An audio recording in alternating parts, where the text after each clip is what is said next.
Alors ce tutoriel présente l'usage des flux WMS dans QuantumGIS ou WFS. Alors c'est assez simple d'utiliser les flux de données géographiques dans QGIS. Une fois votre outil QuantumGIS ouvert, vous allez dans Couche, puis ajouter une couche WMS. Vous allez donc créer un nouveau connecteur en cliquant sur Nouveau. Donc dans un premier temps, vous nommez votre connecteur. Donc là, on va l'appeler GeoBretagne. Il va falloir aller chercher ensuite l'URL du flux. Alors, on va aller sur le site GeoBretagne. Voilà.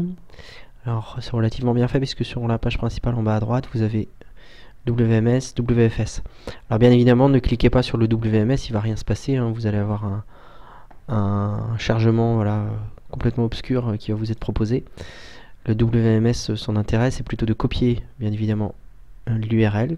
On fait un clic droit sur WMS et on fait copier l'adresse du lien.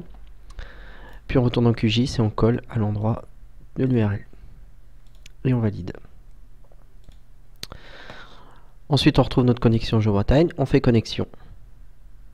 Donc vous allez voir. Et il y a un chargement de l'ensemble des couches disponibles. Donc là, on va pouvoir par exemple ajouter les départements. Alors parfois, la projection n'est pas automatiquement détectée. Donc là, en l'occurrence, on va travailler en Lambert 93. Il faut le préciser. Vous pouvez préciser aussi les formats d'image, le PNG pour gérer la transparence, mais parfois, notamment sur les rasters, j'ai tendance à utiliser du JPEG pour faciliter le chargement. Vous cliquez sur Ajouter, vous attendez sur la gauche que cette nouvelle couche apparaisse dans ici le TOC, enfin la table des matières quelque part, et on referme. Donc vous cochez votre couche, si elle n'apparaît pas, il suffit de faire un clic droit, zoomer sur l'extension de la couche. Voilà, on a le département. Donc ça c'est un premier point sur l'utilisation des WMS. Vous pouvez avoir des WMS légèrement plus puissants qui vont permettre d'accélérer le chargement notamment des rasters, des images.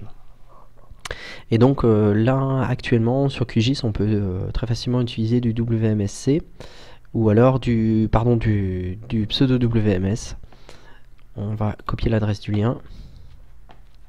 On va retourner sur QGIS. Alors vous pouvez utiliser également le raccourci qui est ici, ajouter une couche WMS. Vous faites un nouveau connecteur, donc là celui-là je l'avais déjà préparé, édité. Et on va faire OK. Alors dans ce cas de figure, comme ce sont des tuiles, on va nous proposer des tailles. Donc là en l'occurrence c'est le satellite qui nous intéresse, et non là on va prendre du JPEG projeté en Lambert 93, donc 2154. Et vous faites ajouter. On referme, on va le glisser en dessous, on actualise, et voilà. Donc c'est le flux vraiment WMS sur les rasters de GeoBretagne est relativement fluide. Donc ça c'est pour le WMS. Vous pouvez également exploiter du WFS. Et là on va prendre un autre cas de figure. Hop. On va donc retourner dans couche. Et cette fois-ci on va pas choisir donc ajouter une couche WMS, mais on va faire ajouter une couche WFS. Donc FS pour feature, pour le fait de télécharger les données.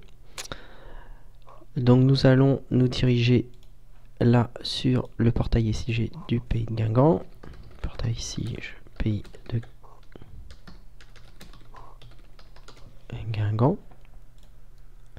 Pardon, c'est pas le bon. Portail SIG pays de Guingamp. Et donc tout en bas il y a service web et on a le WFS. On va copier l'adresse du lien.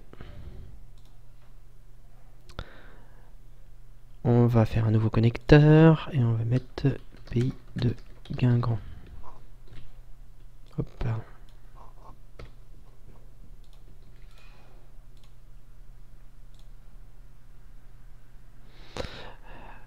Donc je me suis connecté au WFS. Donc là on voit l'ensemble des données qui est récupérable sur ce serveur. Donc là c'est notamment en matière d'urbanisme, donc on va avoir les marges de recul. Donc on voit que la projection est correctement détectée, la 2154 pour le Lambert 93. On applique, attention, téléchargement des données. Donc là ça peut être un petit peu plus long. On coche et regardez, on voit les marges de recul qui apparaissent. Donc là, la différence, bien évidemment, comme je disais tout à l'heure, on a un fichier image. Ici, on a vraiment du polyline qu'on a récupéré avec la table d'attributs. Voilà pour l'utilisation des flux WP.